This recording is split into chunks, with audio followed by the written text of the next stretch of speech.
Salut bien-aimés dans le Seigneur, je suis votre serviteur l'apôtre Abel Racheté de l'église Impact Word Ministries et je suis dans la joie de vous apporter la parole de Dieu. Notre thème en ce jour est intitulé « Devenir une personne des valeurs ». Par définition, une valeur, c'est une manière d'être ou d'agir d'une personne ou d'un groupe de personnes déterminant leur personnalité, leur comportement et leur mode de vie. Alors, vous comprenez par cette définition qu'est la valeur. C'est ce qui fait qu'une personne soit reconnue comme importante. Lorsque vous avez de la valeur ou lorsque vous manifestez de la valeur, c'est dans ce moment-là que vous devenez important. Important pour votre communauté, important pour votre famille, important pour votre entreprise, pour votre église, etc. Et c'est la valeur qui fait que les gens puissent vous désirer. Que c'est la valeur qui fait que les gens puissent vous estimer. Parce que vous avez du prix à leurs yeux. Et je commence par vous donner la première valeur qui est l'intégrité. Lorsqu'on parle de l'intégrité, c'est tout simplement la manière d'être honnête, d'être sincère, d'être véridique ou de marcher dans la vérité. C'est très important en tant que croyant, en tant qu'enfant de Dieu, que nous puissions marcher dans l'intégrité. Alors, lorsque Dieu appelle Abraham et il a marché avec Abraham pendant plusieurs années, et Dieu lui a demandé d'être intègre parce qu'il est possible de marcher avec Dieu, il est possible d'être chrétien pendant des années, mais ne pas être intègre. Et nous le voyons selon que la Bible nous le dit dans Genèse chapitre 17, verset 1er. Il est écrit, lorsque Abraham fut âgé de 99 ans, l'Éternel apparut à Abraham et lui dit, je suis le Dieu Tout-Puissant. Marche devant ma face et sois intègre. Cet homme a marché avec Dieu. Il parlait avec Dieu. Il avait des expériences surnaturelles. Dieu pouvait les visiter. Dieu pouvait lui montrer des visions. Dieu lui parlait. Mais cet homme, pendant tous ces temps-là, bien connaissant Dieu par expérience, il n'était pas encore intègre. Et Dieu est en train de se révéler à lui comme un Dieu tout-puissant. Et il lui recommande ou il l'instruit de marcher devant sa face et d'être intègre. Qu'est-ce que ça veut dire être intègre? Dans le texte, lorsque le mot intègre est interprété comme être parfait. Dieu lui disait, sois parfait, sois sans reproche, marche dans la vérité. C'est ça l'intégrité. Alors Dieu est en train de demander à Abraham d'être parfait, d'être sincère, de marcher dans la droiture, de ne pas d'être irréprochable. Alors vous comprenez qu'une personne intègre, c'est une personne qui marche dans la vérité, qui marche dans l'honnêteté, qui marche dans la sincérité et dans la droiture. Et aussi, c'est une personne qui mène une vie sans blâme. C'est-à-dire, il est conscient de qui il est et de telle manière qu'il ne fait pas n'importe quoi pour ne pas être un sujet de scandale. C'est très important de savoir cela. Une personne qui marche dans l'intégrité, c'est une personne qui n'a pas une double face. Ce n'est pas une personne duplique ou hypocrite. C'est une personne qui est réellement ce qu'elle est à l'intérieur comme à l'extérieur parce qu'elle est sincère, parce qu'elle marche dans la droiture, elle marche dans la vérité. Une personne intègre est incorruptible. C'est très facile de corrompre une personne qui n'est pas intègre, une personne malhonnête, une personne hypocrite. Mais une personne intègre est incorruptible, c'est-à-dire il ne se laisse pas corrompre, qu'on puisse l'entraîner à agir ou à faire des choses contre sa conscience en lui offrant des biens. C'est-à-dire la corruption, c'est tout simplement pousser quelqu'un à faire quelque chose en dehors de ses convictions, en dehors de sa conscience, en lui offrant des avantages matériels. Ça peut être l'argent pour un service qu'on veut qu'on puisse le rendre. Alors, une personne intègre ne change pas de position. C'est une personne constante. C'est une personne qui ne vacille pas. C'est très important de comprendre. La deuxième valeur que je veux partager avec vous, ça s'appelle la loyauté. Au-delà d'être intègre, ou toute personne intègre doit être loyale. C'est une autre valeur qu'une personne intègre doit manifester. La loyauté, c'est le caractère à tenir ses engagements envers une cause ou une personne. La capacité, le caractère à tenir les engagements pris face à une cause ou à une personne. c'est aussi la capacité de respecter les règles d'honneur et d'honnêteté. Une personne loyale sait tenir ses engagements. Il s'engage à quelque chose, il s'engage dans un mouvement, il s'engage dans une idéologie, il s'engage dans une philosophie, c'est ce que j'appelle la cause, il s'engage dans un parti politique, tout comme il s'engage à suivre un homme, une autre personne. Vous voyez? Et la personne reste constante dans ses engagements, respecte la règle de l'honneur. C'est-à-dire la personne ne va pas se déshonorer en violant ses engagements. C'est ça. La loyauté et la fidélité sont presque la même chose, mais il y a une petite nuance parce que la loyauté est basée sur le respect des engagements pris, sur les principes et les valeurs, ainsi que les règles qu'on a définies ou qu'on s'est engagé. Mais la fidélité est basée sur la confiance afin d'honorer les engagements. C'est-à-dire, je mets confiance afin d'honorer mes engagements, d'honorer une alliance, un contrat. Vous voyez, lorsque je suis fidèle à mon épouse, quand je suis loyal à mon épouse, c'est-à-dire, je dois m'engager à être seulement son mari, à ne pas être l'homme de quelqu'un d'autre. Et lorsque je suis fidèle, c'est-à-dire malgré les opportunités que j'ai ou malgré les tentations, je décide moi-même d'honorer mon engagement. Là, je suis fidèle. Alors, une personne caractéristique d'une personne loyale. Une personne loyale est caractérisée par la fidélité. C'est quelqu'un de fidèle. C'est quelqu'un qui est attaché à quelqu'un ou à quelque chose sans y renoncer. C'est ça la fidélité. Alors on peut être fidèle à Dieu, on peut être fidèle à Dieu, on peut être fidèle à son conjoint, à son mari ou à sa femme. C'est-à-dire on ne va pas s'adonner aux relations extra-conjugales. On peut être fidèle à son leader spirituel, à son leader dans l'église, dans la société, dans une entreprise, dans un parti politique, peu importe le groupement, peu importe l'institution, nous devons être fidèles à une cause. Vous poursuivez quoi? Par exemple, lorsque les gens viennent à l'église, moi je dis toujours à l'église, vous ne venez pas parce que moi je suis ici, parce que si vous venez pour moi, le jour où je ne serai plus là, vous n'allez plus venir. Vous devez venir pour une cause. Vous devez venir pour la vision que Dieu a donnée à cette église. C'est très important. Alors nous devons être fidèles à une cause, à un travail. Une personne loyale est caractérisée par la vérité. C'est quelqu'un de sincère, d'honnête, de franc. C'est quelqu'un qui marche dans la droiture. La vérité est une vertu que nous devons tous développer. Soyons vrais dans notre conduite, soyons vrais dans notre langage, soyons ce que nous montrons aux gens. Nous vivons une génération où les gens prétendent vivre certaines réalités alors qu'elles ne le sont pas, surtout avec l'avènement des réseaux sociaux. Sur les réseaux sociaux, on va montrer l'image de ce que l'on n'est pas vraiment. Alors soyons vrais, ne tombons pas dans le piège de la séduction de ce monde. Soyons francs. Lorsque nous parlons, soyons francs. Lorsque nous marchons, soyons droits. Disons la vérité. N'acceptons jamais que les gens viennent nous envoûter, venir nous corrompre avec leurs mensonges. Soyons vrais. Je me rappelle, lorsque les gens font certaines erreurs, j'ai l'habitude d'appeler. Tu viens me dire que tel a fait ceci, l'autre a fait ceci, je vais vous affronter. Ça va vous permettre d'aimer à marcher dans la vérité et à ne plus m'amener le mensonge. Alors nous devons marcher dans la droiture.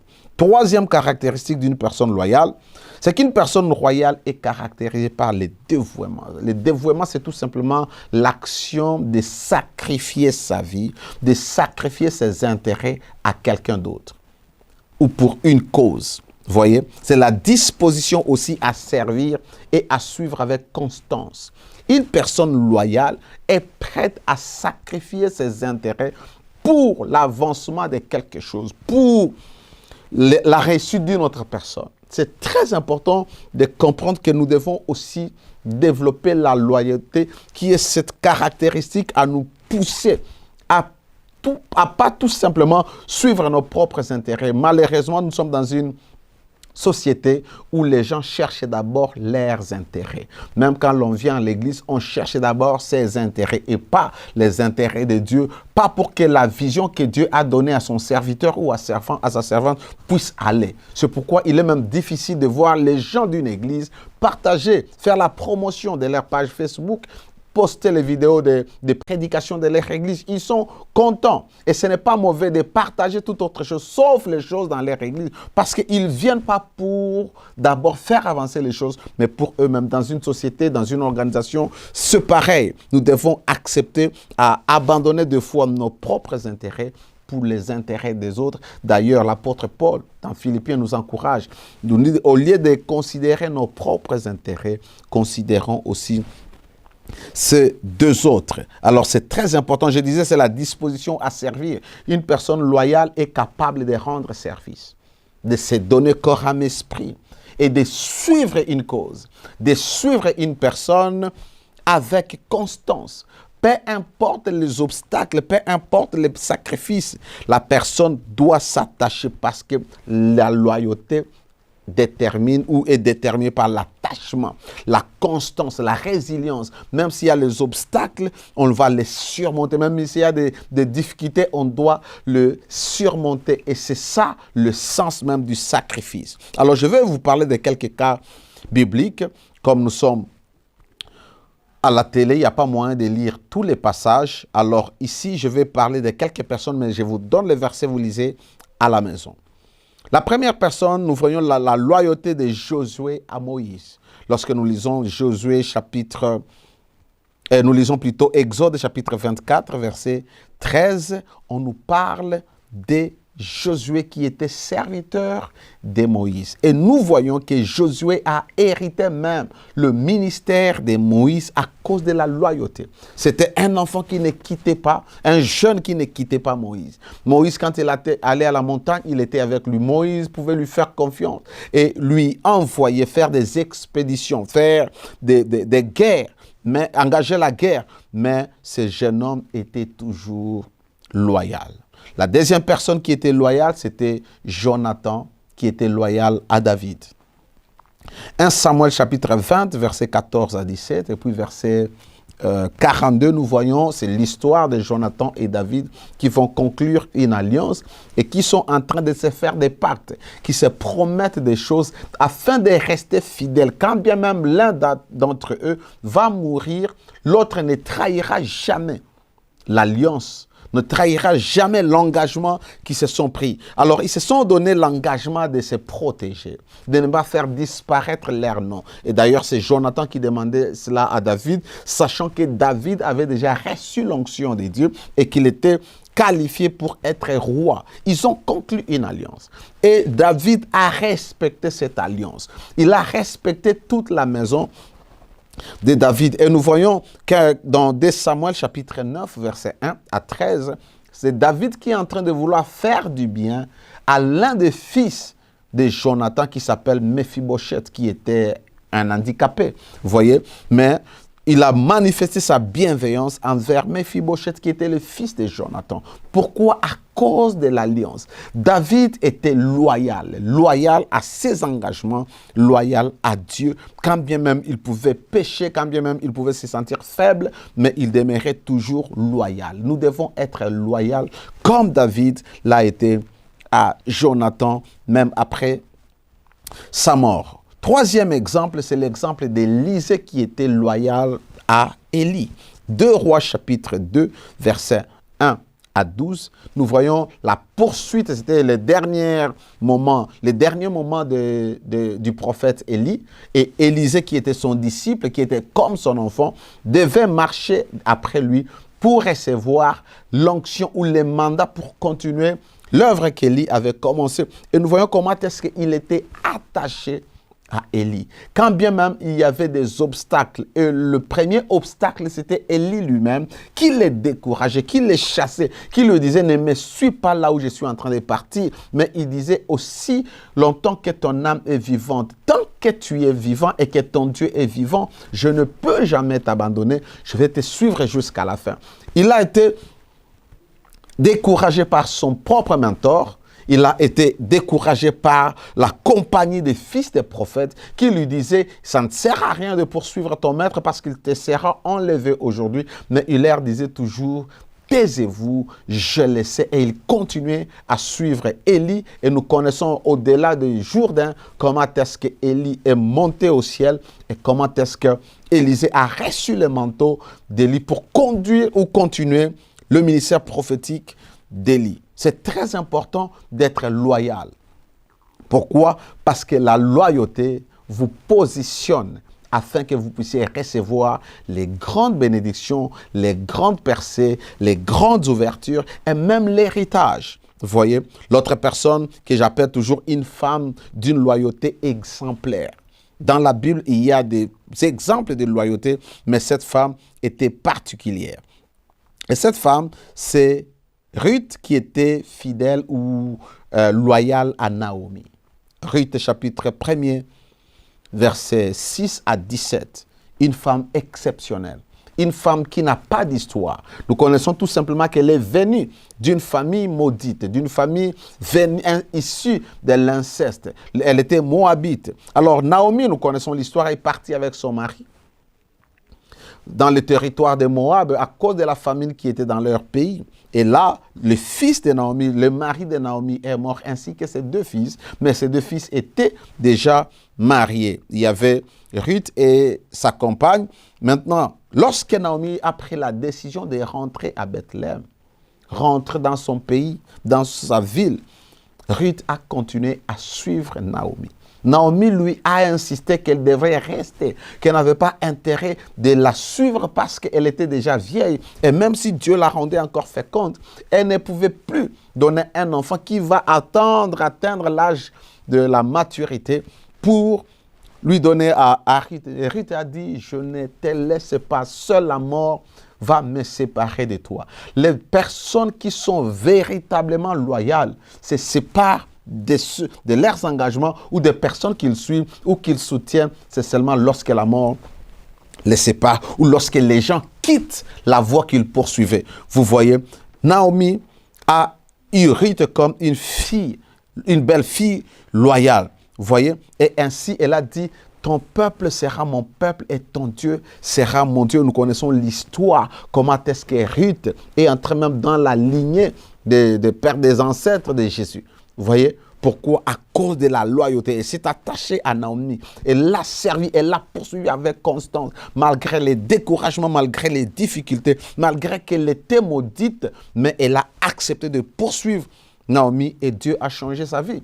Nous connaissons comment est-ce qu'elle a rencontré Boaz, qui est devenu Boaz, qui a donné naissance à Jessé qui est le père de David. Et David qui est l'ancêtre de Jésus-Christ. Vous voyez, c'est très important d'être loyal. La loyauté paye toujours. Les personnes déloyales sont discréditées. Les personnes déloyales ne sont pas dignes de confiance. La cinquième personne, c'est Timothée qui était loyal à Paul. Ça, vous pouvez lire dans plusieurs versets. D'abord dans 1 Corinthiens 4, verset 17. Et aussi dans 2 Timothée 2:2.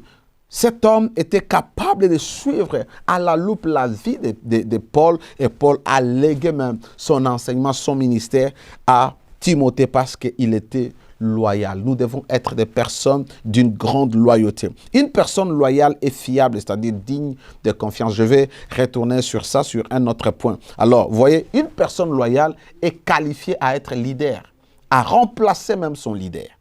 Vous voyez, lorsque vous êtes fidèle dans une cause, dans un ministère, dans une église, lorsque vous êtes loyal, vous recevez la bénédiction, vous recevez l'élévation, vous recevez l'héritage. Toutes les personnes que je viens d'énumérer ici, ils ont reçu soit la bénédiction, soit l'héritage. C'est très important. Josué a hérité le ministère et le manteau et la grâce même de Moïse. Élisée a hérité le ministère et la grâce d'Élie, son manteau et sa grâce. Pierre a hérité même le ministère de Jésus. Vous voyez, c'est très important. J'aime l'histoire de Pierre à comparer avec l'histoire de Jean. Jean est celui qui se frappe la poitrine, qui se vante même dans ses écrits en disant qu'il était le disciple que Jésus aimait le plus. Vous voyez? Mais pas Pierre. Et pourtant, c'est Pierre qui aimait Jésus. Il y a une très grande différence entre aimer une personne et être aimé par la personne. En ce qui concerne la position de leadership, ce n'est pas ceux-là que les leaders aiment qui reçoivent l'héritage. Mais ce sont ceux-là qui aiment les leaders. C'est très important de comprendre cela. Lorsque nous suivons un leader, nous devons savoir que nous devons aimer les leaders, aimer sa vision, aimer ce qu'il est en train de faire, aimer ce qu'il veut accomplir. C'est là que nous allons nous donner aussi, sachant que ce que le leader a, c'est pour nous aussi. Nous allons les soutenir à accomplir ses rêves, à accomplir sa vision. Parce que c'est en l'aidant à accomplir sa vision que Dieu va nous bénir aussi. Et vous savez, Dieu ne peut pas vous croire si vous ne savez pas gérer les choses d'autrui. Pour que Dieu puisse rendre Jacob prospère, il l'a amené d'abord pour qu'il prenne soin des brebis de Laban. Pour que Dieu confie à Israël, à Moïse plutôt Israël, la conduite d'Israël, la délivrance d'Israël, il fallait que Moïse soit d'abord fidèle à Jéthro. C'est pourquoi la Bible dit, celui qui est fidèle dans les petites choses, Dieu va lui confier des grandes choses. C'est très important de savoir que vous devez aimer ce que vous faites. Vous devez aimer votre entreprise, votre parti politique, votre leader, peu importe les niveaux, peu importe la sphère. Aidez ceux-là qui vous conduisent. Prenez de ce qu'ils sont en train de faire, de leur vision, votre propre vision. Ainsi, Dieu fera que vous puissiez aussi hériter de ce qu'ils ont. Alors, vous comprenez que la déloyauté n'est pas une bonne chose. Le fait de ne pas être fidèle, l'infidélité, la déloyauté n'est pas une bonne chose. Une personne peut être attachée à vous, peut être même votre ami, votre bras droit, même si la personne mange avec vous, mais au fond, elle est déloyale. Malheureusement, dans nos communautés, dans nos sociétés, nous avons plusieurs personnes autour de nous qui ne sont pas vraies, qui ne sont pas loyales, qui ne sont pas authentiques. Alors, il y a un homme dans la Bible, il s'appelle Joab. Joab était le bras droit du roi David. Il était le chef de son armée. Vous voyez, c'était quelqu'un en qui David croyait vraiment. Parce qu'il était parmi ceux-là qui ont commencé la vie de conquête, la vie de guerre avec David. Et lorsque David est devenu roi, il l'a établi comme le chef d'état-major, comme le général de son armée. Ici, cet homme, bien qu'il soit à côté de David, bien qu'il soit proche de David, bien qu'il soit le bras droit de David, cet homme n'était pas loyal. Comment est-ce que nous le voyons? Lorsque nous lisons 2 Samuel chapitre 3, versets 20 à 27, Joab plutôt a tué Abner parce que David avait fait la paix avec Abner. Abner était le commandant ou le chef d'armée de l'armée de Saoul. Vous savez que Saoul et David, ils étaient en conflit. Maintenant, Joab, lorsqu'il a appris que David a fait la paix avec Abner, et David lui a organisé même un festin, et l'a laissé aller chez lui, Joab est parti tuer Abner. Et cette chose a attristé vraiment David. Une autre fois, c'est dans 2 Samuel chapitre 18, versets 5 à 14, lorsque Absalom s'élève contre son père, il se rebelle contre son père, et David dit, ne tuez pas mon fils Absalom, il ne faut pas le tuer. Il faut le laisser en vie. Alors que David a commencé à combattre, ou l'armée de David a combattu l'armée d'Absalom, Joab est parti enfoncer 3 javelots dans les cœurs d'Absalom. Il a tué le fils du roi, alors que le roi lui avait dit de ne pas tuer son fils. Nous le voyons encore dans 1 Roi 1, 5 à 7. Joab rejoindre Adonijah. Adonijah qui était aussi le fils de David, mais qui a précédé ou qui a précipité la royauté, c'est-à-dire il est parti se proclamer roi, mais il a influencé Joab et Joab l'a rejoint dans sa rébellion alors que c'est Salomon qui devait régner à la place. Vous voyez, cet homme n'était pas loyal bien qu'il était aux côtés de David, mais qu'est-ce que tout cela, David avait ça dans la tête. Qu'est-ce que David a dit? Quand il voulait mourir, dans 1 Roi chapitre 2, verset 5, David a instruit à Salomon de tuer Joab. La déloyauté coûte toujours. Ça coûtait la vie de Joab.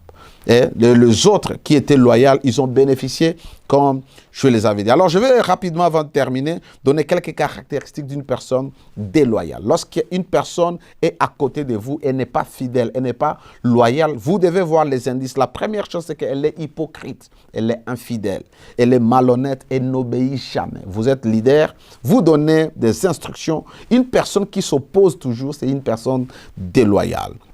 Une personne déloyale, c'est une personne qui vient vous dire toujours qu'on a parlé de vous, de ça et de ça.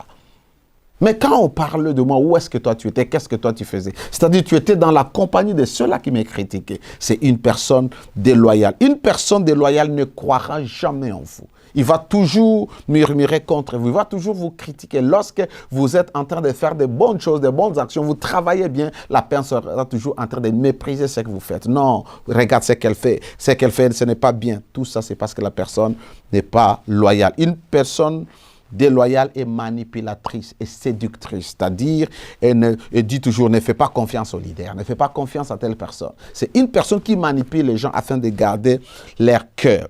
Une personne déloyale a un esprit indépendant, c'est-à-dire c'est une personne qui ne veut pas dépendre du leader. Il veut être toujours autonome, il veut être libre, fuit d'être contrôlé, il ne peut même pas rendre compte. Vous voyez, vous êtes quelque part dans un groupe, dans une organisation, dans un ministère, dans une église, il y a des gens qui ne donnent jamais rapport, peu importe comment vous tenez à cela. Chaque département doit donner rapport, mais vous allez voir, il y a certains leaders qui ne donnent jamais des rapports, ils ne s'excusent jamais, ils se décident de ne pas venir au travail, de ne pas venir faire ce qu'ils doivent faire, et ils n'informent même pas. Ce sont les indicateurs que ces gens-là sont déloyaux. Et à l'église, je suis rigoureux, je dis, ce qui fera que vous puissiez mériter ce que vous devez mériter, c'est votre état d'être, votre caractère, votre conduite. Ce n'est pas le travail que vous faites d'abord. Parce qu'on peut servir Dieu, on peut se donner corps à l'esprit, mais on est infidèle, on n'est pas intègre. Alors Dieu ne regarde pas ce que nous faisons, Dieu regarde ce que nous sommes, la sincérité de notre cœur.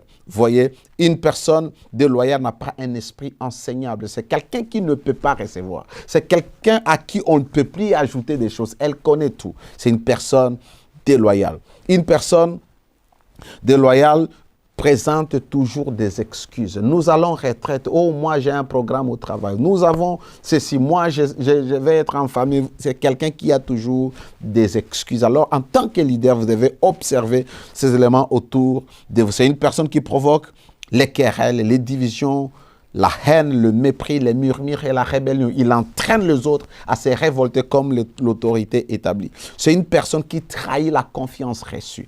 Ici, nous voyons dans Marc chapitre 14, versets 10 à 11, il y a Judas, qui était l'homme de confiance de Jésus. Jésus lui donnait même de garder, de gérer les biens ou l'argent, les finances de son ministère. Mais cet homme est la personne qui avait trahi Jésus. Son bras droit, c'est lui qui était l'homme de confiance. Il a trahi la confiance reçue. Une personne déloyale est prête à s'associer à vos adversaires. C'est toujours Judas. Ceux-là qui combattaient Jésus, ceux-là qui cherchaient à faire mourir Jésus, il est parti s'associer alors qu'il était avec lui. Il mangeait même, était capable de mettre la main avec Jésus dans la coupe.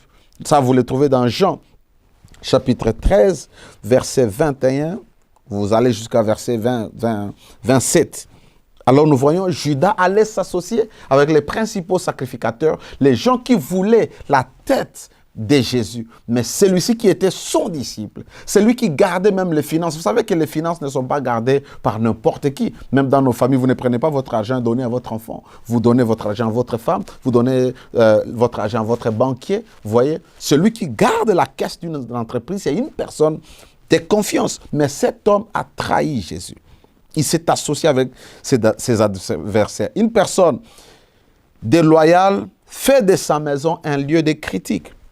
Il y a des maisons où lorsque vous y arrivez, on critique toujours les gens, on parle toujours des gens. Et ce n'est pas bien. Ce n'est pas bien de parler des autres. Une personne déloyale, c'est une personne qui gagne les cœurs des autres par ses propos, par ses paroles et le pousse à la rébellion. Lisons un homme, je termine avec ça, il s'appelle Absalom, qui est le fils de David, que Joab avait tué. 2 Samuel chapitre 15, 1 à 6, je lis rapidement. Après, parce qu'il y a faute de temps, c'est l'histoire où Absalom se décide de prendre le règne, le trône de son père David. Il s'est rebellé. Qu'est-ce qu'il faisait? Il allait devant la porte de la cour du roi et chaque personne qui avait un problème et qui venait chercher justice auprès du roi, lui, il courait et l'embrassait. Il lui disait, quel était ton problème? Et lorsque cette personne lui disait, voici mon problème, il lui disait, non, vas-y, ta cause est bonne, tu es juste et tu n'as pas de problème, rentre chez toi. Le roi ne t'écoutera pas. Il a commencé à gagner la confiance de tout un peuple. Et à la fin, au verset 6 que je peux lire, Absalom agissait ainsi à l'égard de tous ceux d'Israël qui se rendaient vers le roi pour demander justice. Et Absalom gagnait les cœurs des gens d'Israël. Il gagnait les cœurs des gens. Une personne déloyale dans une communauté, dans une entreprise, il sera toujours en train de parler, de montrer les côtés négatifs du leader, les côtés négatifs d'autres personnes afin de gagner la confiance. Comme ça, quand la personne va partir, va faire la dissidence, partir avec une partie de personnes. Ce n'est pas une bonne chose et ça a coûté la vie à Absalom qui a été tué d'abord. Nous voyons aussi Judas qui s'est pendu. Pourquoi? Parce que toute personne déloyale finit par être exposée à la destruction. Alors, vous comprenez que la déloyauté amène la défaveur, amène le rejet, amène la mort et deux fois les gens ne peuvent plus vous faire confiance. Que le Seigneur vous bénisse. Je suis votre serviteur, l'apôtre Abel Racheté de l'église Impact Word Ministries. S'il vous plaît, prière de nous contacter sur les numéros qui s'affichent au bas de votre écran. C'est mon numéro et je vais interagir avec vous. Et je vous encourage à continuer à suivre Héritage TV. Que le Seigneur vous bénisse et que sa paix règne dans vos vies et dans vos maisons. Amen.